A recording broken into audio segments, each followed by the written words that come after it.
እንዴት ነህ ጓደኛዬ? ምን ነው የደካከመህ ትመስላለህ። ሰላም አይደለህም እንዴ? ምን እባክህ፣ ዛሬ ግብር ለመክፈል ገቢዎች ሄጄ ስንት ሰዓት ተሰልፌ ተራ ሳይደርሰኝ ለነገ ተብሎ ይኸው ተመልሼ መጣሁ። ይሄማ ቀላል ነው። መፍትሄው እኮ ተገኝቷል። ምን አይነት መፍትሄ?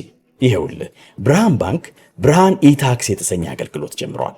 ይህ አገልግሎት ከገቢዎች ሚኒስቴር ጋር በመተባበር የሚሰጥ አገልግሎት ስለሆነ የግብርህን የገቢዎች ሰነድ ቁጥር በመያዝ ከዚያ የብርሃን ባንክ ደንበኛ ከሆንክ ከፈለግ በሞባይል ባንክ አገልግሎት አሊያም በብርሃን ኢንተርኔት ባንክ አገልግሎት ግብርህን መክፈል ትችላለህ። የባንኩ ደንበኛ ካልሆንክ ደግሞ ወደ ቀረበ የብርሃን ባንክ ቅርንጫፍ ሄደህ ግብርህን መክፈል ነው። ዋው! ይሄማ ትልቅ የምስራች ነው። ቀኔን ነው ያበራኸው። አዎ፣ በብርሃን ባንክ ኢታክስ የግብር ክፍያ አገልግሎት ከረጃጅም ሰልፍ ድነው በፈለጉት ሰዓት በማንኛውም ቦታ ሆነው ግብርዎን መክፈል ይችላሉ። ብርሃን ኢታክስ ፈጣን የግብር መክፈያ አማራጭ። ብርሃን ባንክ እንደ ስማችን ብርሃን ነው ስራችን። ተመልሰናል። አድማጮቻችን አራዳ ኤፍ ኤም 95.1 ላይ ትገኛላችሁ። ፉትቦል ካፌ ነው ፕሮግራሙ። የቪኒሺየስ ጁኒየርን ጉዳይ እንመልከት። በሪያል ማድሪድ ደጋፊዎች ጩኸት እየተሰማበት የሚገኘው ተጫዋች ሆኗል። ይህንን ጉዳይ እንመልከተው። በእርግጥ ብቃቱ እንደ አምናና ካቻምናው እንዳልሆነ እየተመለከትን ነው የምንገኘው። ይህን ጉዳይ እንመልከት።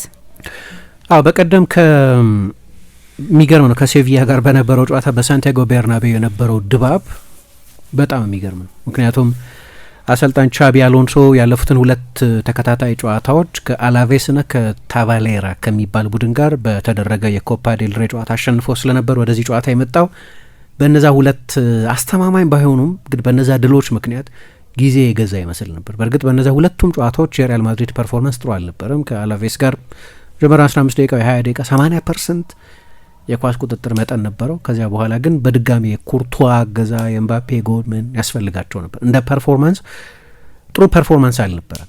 ስለዚህ የሴቪያው ጨዋታ ላይ የተጮህበት ብቸኛው ሰው ቪኒሺየስ ጁኒየር አይደለም። ግን ከሁሉም በላይ የፒኤ ሲስተሙ ሳይቀር ተቀይሮ የወጣው ቪኒሺየስ ጁኒየር ነው። 7 ቁጥሩ ቪኒሺየስ ጁኒየር ሲል አይሰማም፣ የደጋፊዎቹ ድምጽ ስለዋጠው። በዚህ መጠን የራስ ተጫዋች ላይ መጮህ ያልተለመደ ነው በጣም። ቪኒሺየስ የጣፈንታን ለመቀየር ብዙ የተፋለመ ተጫዋች ነው።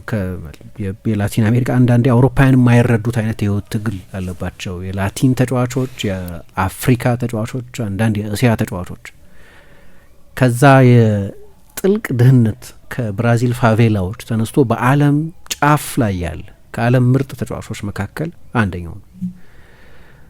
ለዚህ ነው አውሮፓውያን አንዳንድ ጊዜ ንጭንጩ ንዴቱን ምናምን አንረዳውም ብለው የሚናገሩት።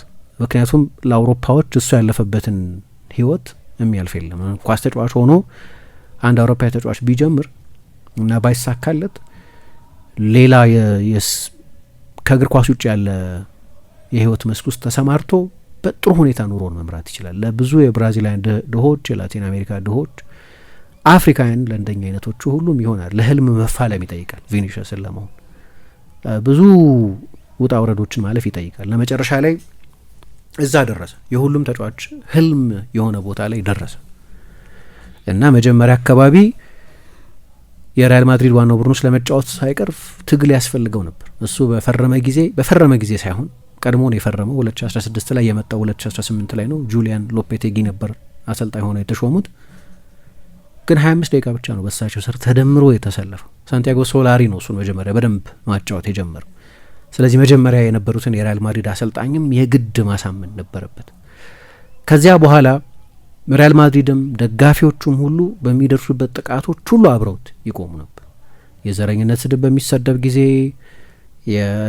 የዳኞችም የባላጋራ ቡድን ተጫዋቾችም ኢላማ የሆነ በሚመስል ጊዜ በአብዛኛው ሪያል ማድሪድ ወይም ሁልጊዜም ሪያል ማድሪድ ከቪኒሺየስ ጎን የነበረው ፕሬዚደንቱ ፍሎረንቲኖ ፔሬዝ እንዲሁም አንድ ጊዜ በሜስታያ መሰለኝ እንዲህ አይነት የለየለት የዘረኝነት ስድብ ሰለባ በሆነ ጊዜ ከፕሬዚደንቱ ጎን ተቀምጦ ጨዋታ እንዲያይ ሁሉ ተደርጎ ነበር። ሪያል ማድሪድ ያንን ፐብሊክ ባኪንግ የሚባለው በአደባባይ ፊት ከተጫዋቼ ወገን ነኝ ብሎ ውግንናውን ሲያሳይ የነበረ ነው። ግን በ2024 ክረምት እና በ2024 ቀጥሎ በመጣው ሴፕቴምበር ወር የሆኑ ለውጦች መፈጠር ጀምሮ ነበር። አንደኛው የኪሊያን ምባፔ መምጣት። የኪሊያን ምባፔ መምጣት ሌላ በጣም ትልቅ ስታር መምጣቱንና ያንን ምንድነው ያንን ላይም ላይት ያንን ትኩረት የሚጋራው የሪያል ማድሪድ የማጥቃት እልቅናን የሚወስድበት ወይም የሚጋራው ተጫዋች መምጣቱ ብቻ ሳይሆን የሚናም ችግር የሚፈጥር ነበር። ሁለቱም ብዙ ጊዜ እንደምናነሳው ተመሳሳይ የሜዳ ቀጠና ላይ የሚጫወቱ ተጫዋቾች ናቸው። ሁለተኛው የባሎንዶር ጉዳይ ነው። የባሎንዶሩ ጉዳይ አንቸሎቲ ያን ያህል ትልቅ ተጽዕኖ ነው ብሎ አያምኑ። በቅርብ ጊዜም በኤምሬትስ አንድ ጨዋታ ነበራቸው ከሴኔጋል ጋር መሰለኝ። ከዛ ጨዋታ በፊት ቪኒሽስ ድህርና ቅድመ ባሎንዶር ተመሳሳይ ተጫዋች አይደለም፣ እሱ ይሆን ወይ እንደዚህ የለወጠው ተብሎ ሲጠየቁ ትንሽ ተጽዕኖ አለው ብዬ አምናለሁ ነው ያሉ። ግን አሁን ላለበት ፎርም ሙሉ ማብራሪያ ግን መሆን አይችልም፣ ይመለሳል ወደ ብቃቱ፣ ረጅም ጊዜ ማቀው ተጫዋች ነው የሚል አስተያየት ሰጥተው ነበር። ግን እሳቸው ራሳቸው ትንሽ ይሁን ብዙ ያ የባሎንዶር ሽልማትና ሽልማቱ ያ ሁሉም ሰው የነበረው ግምት እሱ ወይም አብዛኛው ሰው የነበረው ግምት እሱ ያሸንፈዋል የሚል ስለነበር እሱ ደግሞ ከዚያ በላይ እርግጠኛ ነበር ማለት ነው። እና ያ ሽልማት ለሮድሪ ሲሰጥ ከዚያ በኋላ ሪያክት ያደረገበት መንገድ በሶሻል ሚዲያ ላይ እንግዲያ 10 እጥፍ መሆን አለብኝ ማለት ነው፣ ደግሞ አደርገዋለሁ አለ። እንደዛ አይደለም ያደረገው። ያ አይነት አስተያየት በቀላሉ አትሰብሩኝም የሚል ሌላ ስሜት፣ በስፖርታዊ ሜሪት ብቻ ያልተሰጠን ሽልማት አይደለም ብሎ እንደማያምን የሚያሳይ። ስለዚህ ለአንድ ጥቁር ሰው 10 እጥፍ መጣር ይፈልጋል ማለት ነው ከሌላ አንድ ነጭ ጋር ብሎ እንደሚያምን አይነት ነገር ተናገረ። ሜዳ ውስጥ ግን ይህንን ንግግሩን የሚያረጋግጥ አይነት ፐርፎርማንስ አይደለም ሜዳ ውስጥ እያሳየ ያለው እና አሁን የሪያል ማድሪድ ደጋፊዎች በፊት የተጋጣሚ ቡድን ተጫዋቾች ትንኮሳ በሚያደርጉበት ጊዜ ይከላከሉት ከነበር፣ አርቢትሮች ባልተገባ ሁኔታ ነው እሱን የሚዳኙት ብለው ይከላከሉት የነበረ ከሆነ፣ በዘረኝነት ጥቃት ሲደርስበት ይከላከሉት ከነበረ፣ እነዛን አውትበርስቶች እየጮኸ እየተመናጨቀ ምን እያለ ሲናገር የሪያል ማድሪድ ደጋፊዎች እሱን እንደሚገባ ብሶት ወስደውት ከሆን አሁን ግን መሰላቸት የጀመሩ ይመስላል እና እንደ ድሮ ዲፌንድ እያደረጉት አይደለም። እኔ ቤርናቤው እንግዳ ቦታ ነው።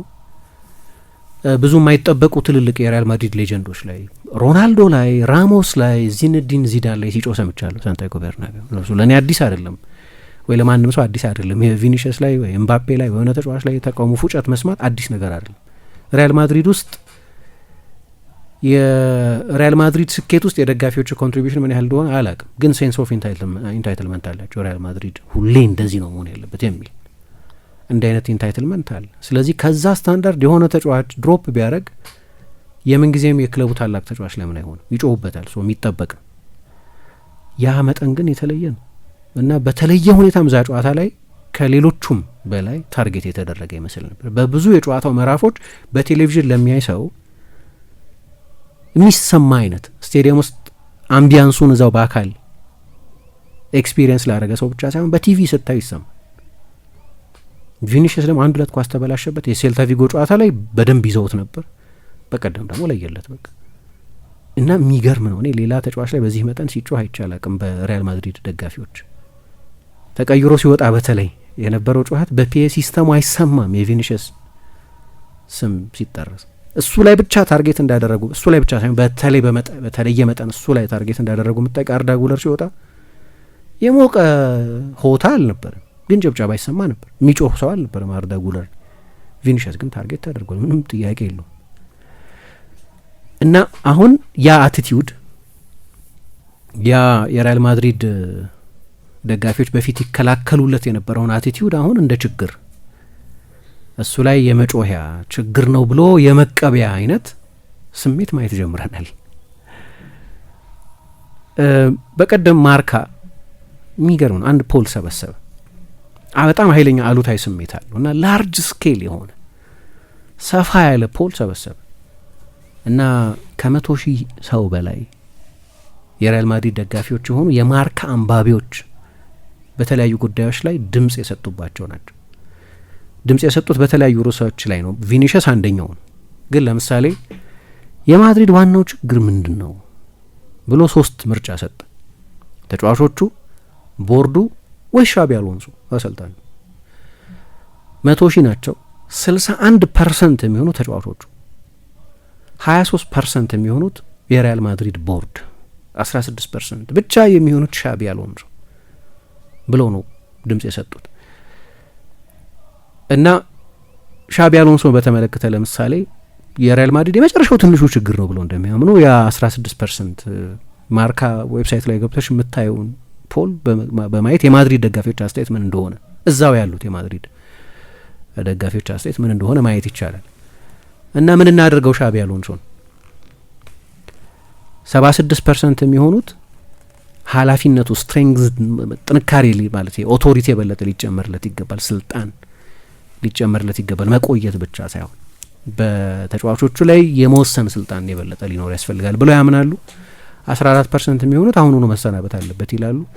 10% የሚሆኑት ደግሞ የስፔን ሱፐር ካፕ ከመጣ በኋላ እንደሚኖረው ውጤት የእሱ ቆይታ ይወሰን ይላሉ። ግን 76% የሚሆኑት ይቆይ ብቻ ሳይሆን የእሱ ኦቶሪቲ የመወሰን ኃይል ከዚህም ከፍ ማለት አለበት የሚል በተጫዋቾቹ ደስተኛ እንዳልሆኑ ያሳይሻል። ግን ቪኒሽስን የተመለከተ ስፔሲፊክ ፖልም እነዚሁ 100,000 የሪያል ማድሪድ ደጋፊዎች ማርካ ለወትሮ እንደ አይነት ሰፊ ሳምፕል ሳይዝ አይወስድም። 100,000 ግን በጣም ለየትኛውም ሪሰርች በጣም ትልቅ ቁጥር ነው። የኦንላይን ኦፍ ኮርስ ከነ ኢረሮቹ 86% የሚሆኑት የሪያል ማድሪድ ደጋፊዎች ይሸጥ የሚል አቋም ነው ያላቸው። ስለዚህ በቴራሱ ያለውን ሁኔታ አንባቢዎችም ስቴዲየም የሚገኙትም በቴሌቪዥን የሚያዩትም የሪያል ማድሪድ ደጋፊዎች እንዲህ አይነት አቋም 86% ያሉት 7% የሚሆኑት መደገፍ አለብን፣ ይሄን በመደገፋችን መቀጠል አለብን ተጫዋቹን ይላሉ። 7% የሚሆኑት የፎርም ችግር ነው ይስተካከላል ብለው ያምናሉ። ስለዚህ ልዩነቱ ግን 86%፣ ሁለቱን እንደው ወደ አንድ መርጅ ብታረጊው 14% ይሆናል ማለት ነው። እና የሪያል ማድሪድ ደጋፊዎች ቅሬታ በኦንላይንም በአካል በስቴዲየምም በሚገባ የሚስተዋል። በቀደም ሪያል ማድሪድ ራሱ እንግዲህ በጣም አጂቴት የሚያደርግ ስቴዲየም ነው። በቀደም እኔ እንደ ሪያል ማድሪድ ደጋፊዎቹ ቡድኑ ላይ እንዴት እንደማያምኑ የምታውቂው በዚሁ ፖል ላይ 68% የሚሆኑት ላሊጋንም የቻምፒየንስ ሊግም ሪያል ማድሪድ አያሸንፍም ብሎ ነው የሚያምኑት። 20% የሚሆኑት ብቻ ናቸው ምናልባት ላሊጋ እናሸንፍ ይሆናል ብሎ የገመቱት። እንግዲህ ቡድኑ ላይ ምንም እምነት እንደሌላቸው ያሳያል። ያው እምነት የማግኘት ጉዳይ በሁለት በሶስት ጥሩ ፐርፎርማንሶች ተመልሶ የሚመጣ ነው። ኦፍኮርስ አሁን የስፔን ሱፐር ካፕ ላይ በመጨረሻ ላይ ለምሳሌ ባርሴሎናን በፍጻሜው ጨዋታ 4-0 አሸንፈው ሪያል ማድሪድ ሻምፒዮን ቢሆንና በማግስቱ ማርካ ተመሳሳይ ፖል ቢሰበስብ ይሄው አይነት ነገር አይኖርም። ከፎርም ጋር ከወቅታዊ ሁኔታ ጋር የሚመጣ የሚሄድ የሚለዋወጥ ነገር ነው። ግን ቪኒሽስ ላይ የያዙት አቋም በጣም አስገርሞኛል። በጣም አስገራሚ ነው። ማለት ጥሩ ፎርም ላይ አይደለም። ኦኬ ጥሩ ፎርም ላይ ያልሆነ ብቸኛው ተጫዋች አይመስለኝም። 32 ጨዋታ ሮድሪጎ ጎል አላስቆጠረም ነበር ባለፈው። ሮድሪጎ ለ10 ደቂቃ ቢሆን ተቀይሮ አሁን ሰሞኑን ጥሩ እየተጫወተ ነው። እንዲያውም አሎንሶን በስራው እያቆየ ያለ ነው እየተባለ እየተደነቀ ያለው እሱም። ግን በቀደም ቡድኑ ላይ በተደጋጋሚ ሲጮህ ብንሰማም 84ኛው ደቂቃ ላይ ሲጮህበት ግን የፎርም ጉዳይ ብቻ ሳይሆን ያው ቪኒሽስ ሁሌ እሱን የሚከተል ስሜት አለ። አሁን ለምሳሌ ባሎንዶር ማጣት ያሸንፋል ተብሎ ተገምቶ ባሎንዶር ማጣት ብቻኛው ተጫዋች አይደለም እንደዚህ የሆነ ሌሎች ያሸንፋሉ ብለን የገመት ናቸው ተጫዋቾች ባሎንዶር አጥተው ያውቃሉ። ለምሳሌ ለእኔ ቲየሪ ኦንሪ ነው ስንት ጊዜ ባሎንዶር ማሸነፍ እንደነበረበት በእኔ ግምት ስላየሁት ፕራይም ቲየሪ ኦንሪን። ግን የነዛን ባሎንዶሮች አለማሸነፉ ኔድቬድ ሼቭቼንኮ ምን መውሰዳቸው ፐርፎርማንሱ ላይ ምንም ሲያደርጉ አይቻላቅም፣ ምንም ችግር ሲፈጥር አይቻላቅም። ግን ቪኒሽስ ኢሞሽናል ነው በጣም እንዲሁ እንደምታየው። ስለዚህ ኃይለኛ ኢሞሽናል ሪያክሽን አለው። ረጅም ጊዜ የመቆየቱ ነገር ነው የገረመኝ። በዚህ መጠን ፐርፎርማንሱ ላይ የሚታይ የሚስተዋል ልዩነት መፍጠሩ ራሱ ሊያብራራው ቢችል ጥሩ ነው። ያ የባሎንዶር ምን እንዳደረገ እሱን ቶት ፕሮሰስ እንዴት እንደቀየረው አላቅም። ግን መነሻው እሱ ይመስላል ነው መናገር የምትችው። ኮንክሉሲቭ አይደለም ይሄ። አሁን ሰሞኑን 17 ጨዋታ ጎል አላስቆጠርም። 17 ጨዋታ ለሪያል ማድሪድ በክንፍ በኩል የሚጫወት ተጫዋች ጎል ካላስቆጠረ ጥሩ እየተጫወተ አይደለም። ጎል ብቸኛው መመዘኛ ባይሆን በ3 ወር 1 አሲስት ነው የሰጠው ባለፉት 3 ወራት እና በስንት ጊዜ አንዴ ነው በቃ በጣም የተሟላ ፐርፎርማንስ የሚያሳዩ አልፎ አልፎ እንጂ ኮንሲስተንት አይደለም። ግን የስፔን የማድሪድ ልሳናት የሚባሉትን ጋዜጠኞች ጭምር ከወሰድሽ ፓንዶራ ቦክሱ የተከፈተው በዛ የኤል ክላሲኮ ጨዋታ ነው ይላል። እስከዛ ድረስ እንደዚ አይነቶቹን ባህሪያት የሪያል ማድሪድ ደጋፊዎች ከሞላ ጎደል እና ሪያል ማድሪድም እንደ ተቋም እንደ ኢንስቲትዩሽን ሲከላከለው ቆይቷል። ልንረዳው ይገባል የሚል አቋም ስታንድ ፖይንት ነው የነበረው። ያ ጨዋታ በኋላ ያስከተለውም ነገር ነው። ለእኔ እንደውም ባለፈው ሳነሳው ነበረ። እዛ ጨዋታ ላይ የተፈጠረ አንድ ነገር ቢኖር እና ቪኒሽስ ይቅርታ ጠይቋል። ይቅርታ መጠየቁ በራሱ ያንን ማድረጉ ትክክል አለመሆኑ እንደተገነዘበ ያሳይሻል። ግን ደግሞ ሆን ብሎ ሻቢ አሎንሶን በይቅርታ ውስጥ አላካተተውም። ክለቡን፣ ደጋፊዎቹን፣ ተጫዋቾቹ ግን ቁጣው የተሰነዘረው ሻቢ አሎንሶ ላይ ነው እና በኋላ ዴርሞን ኮሪገን ይህንን ያደረገው ሆን ብሎ ነው። ከአሰልጣኙ ጋር ያለ ልዩነት አለው። ያንን ማሳየት ፈልጓል። እኔን መቀየር አልነበረበትም ብቻ ሳይሆን እኔን የያዘበት መንገድ ትክክል አይደለም ብሎ እንደሚያምን ያሳያል። የማድሪድ ደጋፊዎች ግን አልወደዱትም። እሱ ያንን አይነት አቋም ሂዩሚሊቲን የሚያሳያል። በቃ ትክክል አይደለም። የማድሪድ ተጫዋች ከሱ መቀየር አለመቀየር በላይ የማድሪድ ኮዝ ይበልጣል የሚል አቋም ስላላቸው እና በገበያ ላይ ያለውም ዋጋ አሁን የዓለም 5ኛው ውድ ተጫዋች ይሆናል ይላል ትራንስፈር ማርኬት እና ደግሞ እዚህ ላይ ተጨማሪ ኮንትራት አላራዘምም። 2027 ላይ ውሉ ያበቃል። ስለዚህ አሁን ወደ መጨረሻዎቹ 18 ወራት ኮንትራት ውስጥ ገብቷል።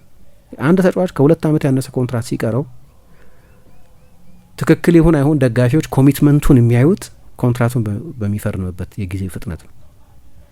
አሁን ባለፈው ከዛ ክስተት በኋላ የነበረው አንደኛው ቦምብ ሻቢ አሎንሶ እስከቆየ ድረስ ኮንትራቱን አልፈርምም የሚል አቋም እንዳለው የሚያሳይ ከረር ያለ ስሜት ነው ሻቢ አሎንሶ ላይ ያለው የሚመስል። በቀለም በሚገርም ሁኔታ ግን ተቀይሮ ከወጣ በኋላ ተቃቅፈው ነው የተቀበለው። በጣም እንዳዘነ ያስታውቃል።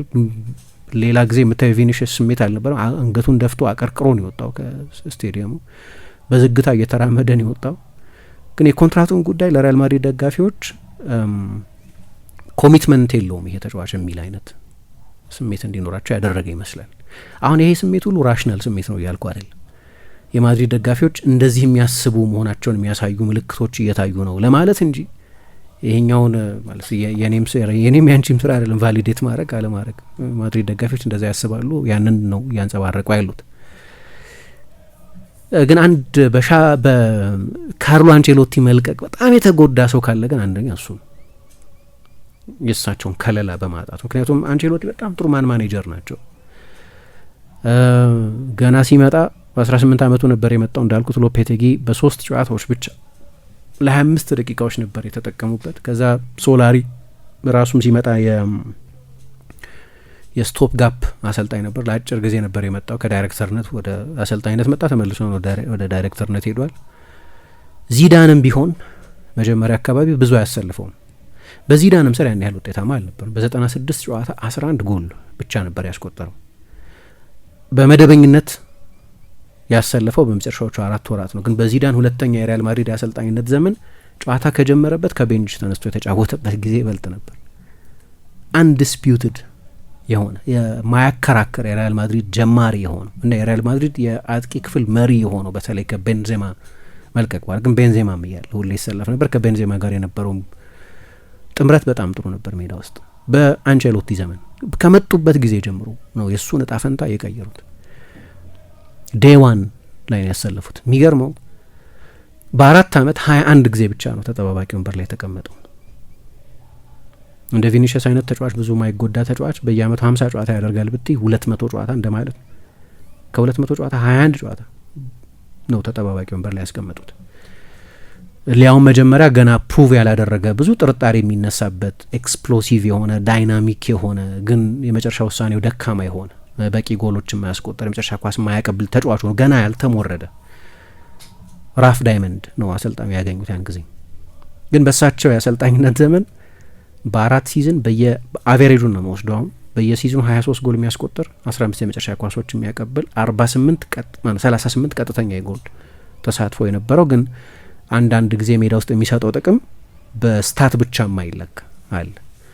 ምሳሌ ተጋጣሚን ቡድን ኢምባላንስ ማድረግ የሚችል ፕሮቮክ ማድረግ የሚችል ሚዛን ማሳት የሚችል መተንኮስ የሚችል አይነት። ስለዚህ የሪያል ማድሪድ ደጋፊዎች በጣም ይወዱት ነበር። ክለቡን በጣም ይወደው ነበር ቪኒሽስ።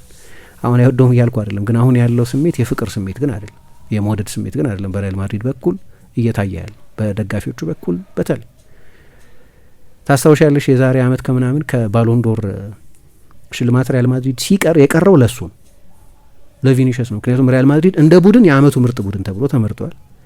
እንደ አሰልጣኝ ካርሎ አንቼሎቲ የአመቱ ምርጥ አሰልጣኝ ተብለው ተመርጠዋል። አብዛኞቹ ተጫዋቾች ምርጥ 11 ውስጥ ተካተዋል። ለሪያል ማድሪድ እንደ ክለብ የባሎንዶር ሽልማት የተሰጠባቸው ዘርፎች ሪያል ማድሪድ በአብዛኛው ዶሚኔት ያደረገባቸው ናቸው። የቻምፒየንስ ሊግም የላሊጋ ማሸናፊ ስለነበር ሪያል ማድሪድ የቀረው ቪኒሽስ ባሎንዶሩን ባለመውሰዱ ምክንያት አንዱ ግን ስታር ተጫዋቹ ያንን ሽልማት ስላላገኘ ነው እንጂ እንደ ማድሪድ ልኡኩን መላክ ይችል ነበር። አሎንሶ ማነው አንቼሎቲ መሄድ ይችሉ ነበር። የአመቱ ኮከብ አሰልጣኝ ተብለው ተመርጠዋል የቻምፒየንስ ሊግ አሸናፊ ስለነበሩ እና የበቀደሙ ቁጣ የሚገርም ነው። አሁን እንግዲህ እንዳልኩት ያ የአሎንሶን በተመለከተ ተቀይሮ ሲወጣ ይናገር የነበረውም ነገር ነው። እንደዚህ አይነት ታንትረም ማሳየቱ ብቻ ሳይሆን እለቃለሁ፣ ይህንን ክለብ እለቃለሁ እያለ ይናገር ነበር። መጀመሪያ ቀጥታ ወደ መልበሻ ክፍልም ነበር የገባው። ኦፕን ሪቮልት ነው የነበረው። ከዛ ሰዎች የሚሉት ሪያል ማድሪድ መጀመሪያ ለአሰልጣኙ አሁን እንደፈቀድክ አድርግ፣ የዲሲፕሊን እርምጃ ወስድበታለሁ ካልክ፣ ጨዋታ የምትቀጣው ከሆነ ምን የምትለው ከሆነ ያንተ ውሳኔ ነው ብሎት ነበር። ስለዚህ ማድሪድ ለአሰልጣኙ ኦቶሪቲ ነበር መጀመሪያ ቅድሚያ የሰጠው የሚሉ ነበሩ የሰማ ነው መረጃ። አይ ቲንክ ይሄ ነው ትክክለኛው መንገድ የነበረው። አሰልጣኝ የመወሰን ስልጣን ያስፈልገዋል። ተጫዋች ከአሰልጣኝ ውሳኔ በላይ መሆን የለበትም። ምንም ቢሆን አይደለም 74 ደቂቃ ተቀይሮ መጫወት 74 ደቂቃ ለመጫወትም የአሰልጣኝ ውሳኔ መሆን ነበረበት። ግን በተለያዩ ምክንያቶች አልሆነም እና በኋላ ተጫዋቹም በዛ ምክንያት ኢምቦልደንድ ሆነ። ክለቡ ከኔ ጋር ነው ያለው፣ አሰልጣኙ በየትኛውም ጊዜ ሊባረር ይችላል የሚል ፐርሰፕሽን እንዲወስድ ያደረገው። እኔ ከዛ በኋላ ሻቢ አሎንሶ በጣም ተንከባክቦታል ነው ጨራሽ ተቀይሮም አይወጣም። አሁን በቀደም የነበረው ፎርም ጥሩ አልነበረም እንዳልኩት። ሜዳ ውስጥ በስታትም ልታብራሪያት ሲም በ17 ጨዋታ ጎል አላስቆጠረም። ቪኒሽስን የሚያክል በጣም አስደናቂ ተጫዋች ጥሩ ፎርም ላይ እንዳልሆነ ያረጋግጥልሻል። ሪያል ማድሪድ በ4 ነጥብ ርቀትም የተቀመጠው በምባፔ እና በኩርቷ ምክንያት እንጂ ሌሎች የማጥቃት ተጫዋቾች የሚሆኑ ሌሎች የመከላከል አሁን ቀደም ዲን ሀውሰን ሲሳሳት የነበረው ጩኸት የሚገርም ነው። እንዳልኩት ቡድኑ ላይ ደስተኛ አለመሆን አለ ስቴዲየም ውስጥም በፉጨቱም በተቃውሞም በምን። ከዛ የተሹ እንደሆነ ሶሻል ሚዲያ ላይ ምን አደረገ? ወደ ኢንስታግራም ገጹ ላይ ሄደና የሪያል ማድሪድን መለያ ለብሶ የተነሳው ፎቶግራፍ ነበር የኢንስታግራም ፕሮፋይል ፎቶ የነበረው። አጠፋው እና የብራዚል ብሔራዊ ቡድንን መለያ ለብሶ የተነሳውን ፎቶግራፍ ለብራዚል ብሔራዊ ቡድን ሲጫወት የሚያሳየውን መለያ ለበሰ። አሁን ተጫዋቾች ምን እንደሚያስቡ ማወቅ ትችላለች። ተጫዋቹ ያስተላለፈው መልእክት አይ አም ሃቪንግ ነን ኦፍ ዚስ፣ ስለዚህ እኔ እንዲያውም ኮሚትመንት ብራዚል የሚል መልእክት እንዳስተላለፈበት ማየት ይቻላል። እና ጥሩ ፎርም ላይ አይደለም ያለው ይገባኛል። 5 ጎል ብቻ ነው ያስቆጠረው ይገባኛል። በቻምፒየንስ ሊግ እስካሁን ድረስ ጎል አላስቆጠረም ይገባኛል። ቪኒሽስ ከኤምባፔ ጋር ካወዳደርሽው አሁን ኤምባፔ በቀደም ከምንድነው ከሮናልዶ ጋር በአንድ የካሌንደር አመት ብዙ ጎል የማስቆጠርን ሬከርድ ተጋራ። በነገሩ ጨዋታውም ትልቁ ኢቨንት እሱ ነበር ይመስለኝ ነበር። በጣም ትዊስትድ ነው። ኤምባፔ ያንን ጎል ቢያስቆጥር ጥሩ ነው፣ ግን አላማው እሱ መሆን የለበትም እና በቃ አጀንዳ ሁሉ የኤምባፔ ያንን 59ኛ ጎል 60ኛ ጎል ማስቆጠር ከሮናልዶ እኩል ወይ ከሮናልዶ የመብለጥ ጉዳይ የሪያል ማድሪድን ስሜት የተቆጣጠረ ይመስላል። እና ለዚህ ነው እንዴ አንዳንዴ ለኢንዲቪጁዋሎች ነው የምትጫወቸው። እግረ መንገድ ከሆነ ጥሩ ነው ማለት በቡድን ስኬት ውስጥ የተገኘ ከሆነ ንጥል ሆኖ ሪያል ማድሪድ አንድም ዋንጫ ባልወሰደበት አመት 100 ጎሎች ቢያስቆጠር አሁን ሜሲ 91 ጎል ያስቆጠረበት ሲዝን ነበር በአንድ ሲዝን በአንድ የካሌንደር አመት ማለት ሌላ ተጫዋች እዛ ቁጥር ላይ የሚደርስ አይመስልም በጣም እንግዳ ቁጥር ስለሆነ። ግን የአመት የባርሴሎና ጥሩ አመት አይደለም። ባርሴሎና ቻምፒየንስ ሊግ ላሊጋ ምናምን ያሸነፈበት ቁጥር ሜሲን ብትጠይቂው ያ ነው ምርጡ አመት ብትዩ ያ ነው ምርጡ አመት የሚል አይመስለኝም። ምርጡ አመት የሚለው ቻምፒየንስ ሊጎች ያሸነፈበት ላሊጋዎች ያሸነፈበት ሜቢ ከብሔራዊ ቡድኑ ጋር ኮፓ አሜሪካ የዓለም ዋንጫ ያሸነፈበትን አመት ነው ምርጡ አመት የሚለው። 38 ጎል ያስቆጠረበትን አመት ይመስለኛል ምርጡ አመት የሚለው ለራሱ። እና ይሄ አንዳንድ ኢንዲቪጁዋሎችን ኢንጃልዲ ማድረግ ነገር ግርም ነው የሚለኝ። በጣም ጥሩ ነው ኦኬ በፍጹም ቅጣት ምት ጎል አስቆጥሯል። ኢንፋክት ሮናልዶ ከ700 ደቂቃ ያነሰ ተጫውቶ ነው ከሱ በላይ ጎል ያስቆጠረው 7 ሙሉ ጨዋታ ከዛ በላይ ማለት። ስታቲስቲክሱንም ከመረመርሽው የራሱ እንትኖች አሉት እና ሮናልዶ ያኔ ገና ወደ 9 ቁጥርነትም ትራንስፎርም አላደረገም እና ኢቨንቱ የኤምባፔ ጎል የማስቆጠሪያ ኢቨንት መስሎ ነበር። ኦፍ ኮርስ ግን ቪኒሽስ ደግሞ 13 ጎል በተመሳሳይ ጊዜ ያስቆጠረ። ለዚህ ነው አሁን ያንን ላይም ላይት ይወሰደበት በቃ ከልሎታል ኤምባፔ የቡድኑ አለቃ አሁን ሪያል ማድሪድ አለቃ ኪሊያን ምባፔ ነው እና ከዛ ጋር መኖሩም ከባድ ነገር ነው መቼስ። እና በሜዳ ውስጥም ከሁለቱ ተጫዋቾች መካከል ከሜዳ ውጭ ልዩነት እንዳለ አላይም። እንዲያውም ደስታቸውን በሚገልጹበት ጊዜ ምናምን ልዩነት አታይም። በኩል ስሜት ነው አብሮ ደስታውን የሚገልጸው ቪኒሽስ። በምባፔ በቀደምም ያንን ጎል ካስቆጠረ በኋላ የሮናልዶን ሴሌብሬሽን ነበር የደገመው። የራሴ ሴሌብሬሽን አለኝ ግን የኔን አይዶል ማስታወስ የምፈልግበትን የደስታ አገላለጽ ነው መግለጽ የፈለግኩት አለ እና ከስር ገብቶ ኪኪ ምናምን ብሎ ያንን ሰፖርት እንኳን ደስ ያለ ምናምን ገብተሽ ብታይ ምባፔ የኢንስታግራም ፖስት ያንን ማየት ትችላለች። እና ግን አሁን በጣም ወሳኝ ጊዜ ነው። በሪያል ማድሪድ የመቆየቱን አለመቆየቱን ሁኔታ የሚወስን በጣም ወሳኝ ጊዜ ነው። ምባፔ አሁን 30 ሚሊዮን መሰለኝ በአመት የሚከፈለው ነው። በፓሪስ ሳንጀርማን የሚከፈለው ከነበረው ከእጥፍ በታች ነው። ሪያል ማድሪድ ለቪኒሽስ ከ20 በላይ መክፈል ፍላጎት የለውም። 20 ሚሊዮን ዩሮ በአመት ማለት ነው። ግን ደግሞ ከምባፔ እኩል ይከፈለኝ የሚለውንም ክርክር አሁን ያለው ፎርም ያንን አይነት ኮንትራት የሚያሰጥ አይደለም ነው የማድሪድ ፐርሰፕሽን። 20 ሚሊዮን በጣም ትልቅ ነው። ያው አንዳንድ ጊዜ ለምሳሌ አሌክሲስ ሳንቼዝ ወደ ማንቸስተር ዩናይትድ መምጣት ከዛ በኋላ ማንቸስተር ዩናይትድ ለሌሎች ተጫዋቾች የከፈለውን ደሞዝ ወስኖታል። ኦልሞስት ከ500,000 ፓውንድ በላይ በሳምንት ይከፈለው ነበር አሌክሲስ ሳንቼዝ። ስለዚህ ዳቪድ ደህያ ሲደራደር ወገን እኔ ካለፈው 5 ሲዝን በ4 የማንቸስተር ዩናይትድ ኮከብ ተጫዋች ነበር እና ቢያንስ 400,000 አይገባኝም ለሳንቼዝ 500,000 ከከፈላችሁ ማለት ጀመረ። ዩናይትድ 375,000 ፓውንድ ከፈለ። ለራሽፎርድም መነሻው የሳንቼዝ ደሞዝ መሆኑ። ሁሉም ተጫዋቾች ኮንትራት ሲደራደሩ ጣሪያው የሳንቼዝ ነው። የሳንቼዝን ያህል ባይሆን እንኳ ከሳንቼዝ ጋር የሚቀራረብ ደሞዝ መጠየቅ ትጀምሪያለሽ። ከባዱ ነገር ይሄ ነው። አንድ አይነት በጣም ሶሻሊስት የሆነ የደሞዝ አከፋፈል ከሌለሽ በስተቀር አንዱ ሱፐርስታር ያንን ያህል ብዙ የሚያገኝ ከሆነ ቤሊንጋም ሲደራደር ቀጥሎ ለኮንትራቱ እንዴ ይላል፣ ችግር ይፈጥራል። እንደዚያ መልበሻ ክፍል ውስጥ እንደዚህ አይነት ደሞዝ የሚከፈለው እና ሌሎቹ በጣም ስታሮች ከሆኑ በሌሎቹና በምባፔ መሀል ያለው ልዩነት በጣም ሰፊ አይመስለኝም። በጣም አሪፍ ተጫዋች ነው ምባፔ፣ ጥያቄ የለውም። ግን በምባፔና በቪኒሽስ መካከል ከሁለቱ ቪኒሽስ ነው ለባሎን ዶር ተቃርቦ የሚያውቀው። ለምሳሌ ለዋንጫ አሸንፏል፣ እንደዚህ ግን ደግሞ ቻምፒየንስ ሊግ ያሸንፈው ቪኒሽስ ነው። ስለዚህ ብዙ ልዩነት ያለ አይመስለኝም በሁለቱ መሀል። አሁን የፎርም ልዩነት አለ፣ ልክ ነው። እንደ ተጫዋች ግን ትልቅ ልዩነት የለም። እና በቀደም እሱ ተቀይሮ በወጣ ጊዜ የነበረው ስሜት ግን በተለይ ከኮንትራት ድርድሩ ጋር በተያያዘ እንግዲህ ሻቢ አሎንሶ እኔ ደጋፊዎች እኔም ላይ መጮህ ቡድኑ ላይ መጮህ ሀሳባቸውን የመግለጽ መብት አላቸው። የዛ አይነት አቋም ደጋፊ አይደለሁም፣ ግን ሶቨሬን ናቸው፣ ባለ መብት ናቸው እንደዚህ አይነት አቋም የማንጸባረቅ። ይህ አይነት ቁጣ ግን የጀመረው ሰሞኑን አይደለም።